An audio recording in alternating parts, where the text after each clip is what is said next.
থেকে ঢাকা রুটে 2 জোড়া কমিউটার ট্রেন আজ উদ্বোধন করবেন রেলমন্ত্রী। এ বিষয়ে আরো জানাতে মাদারীপুরের শিবচর থেকে যুক্ত হয়েছেন সিফাত শাহরিয়ার। সিফাত, উদ্বোধনী অনুষ্ঠানটি কখন শুরু হবে এবং জানাবেন যে এই ট্রেন রুটে চাহিদা কেমন, যাত্রা কেমন?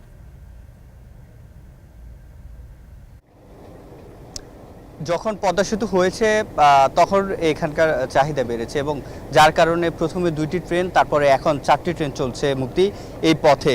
অর্থাৎ পদ্মা সেতু হয়ে রাজবাড়ী পর্যন্ত, ভাঙ্গা পুরাতন স্টেশন পর্যন্ত 4টি ট্রেন, 2টি কমিউটার এবং 2টি যেটিকে বলা হয় আন্তনগর ট্রেন, সুন্দরবন এক্সপ্রেস এবং বেনাপোল এক্সপ্রেস। এবং এই যে ট্রেনটি এখন দেখছেন, চন্দনা এক্সপ্রেস এবং ভাঙ্গা এক্সপ্রেস, অর্থাৎ এই 2টি ট্রেন একটি দেখা যাচ্ছে।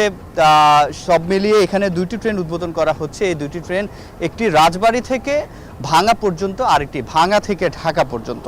অর্থাৎ এই 2টি ট্রেন যুক্ত হওয়ার পরে এই পথে মোট 6টি ট্রেন যুক্ত হলো এবং নতুন করে ট্রেন যুক্ত করার কারণ নিশ্চয়ই এখানে বোঝাই যাচ্ছে যে এর যে চাহিদা সেটি কিন্তু সময়ের সাথে বাড়ছে এবং মন্ত্রী কিছুক্ষণের মধ্যেই চলে আসবে এবং আশা করা যাচ্ছে আধা ঘন্টার মধ্যে এখানে যে রেলমন্ত্রী আসবেন তিনি উদ্বোধন করবেন। এবং এই রাজবাড়ী এবং ভাঙ্গা, ফরিদপুর, মাদারীপুর এই অঞ্চলের মানুষের সাথে আমরা কথা বলেছি, তারা যেটি বলছে, এতদিন যে ট্রেনগুলো ছিল সেটির সাথে আরও 2টি ট্রেন যুক্ত হওয়ার কারণে তাদের আসলে এখন দিনের যে কোনো সময় তারা ট্রেন পাবেন এবং কিছু অপেক্ষা করলেই ট্রেন। এবং এই পথে যেহেতু যে রেলপথ, এটি দেশের সবচেয়ে আধুনিক মুক্তি, এখানে যত ধরনের প্রযুক্তি এবং এর রেলপথ সেটি আধুনিক হওয়ার কারণে এই কমিউটার ট্রেন হলেও এটি বেশ ভালো গতিতেই ঢাকায় যাবে এবং তাতে করে খুব সহজে মানুষ, এই ফরিদপুর মাদারীপুরের মানুষ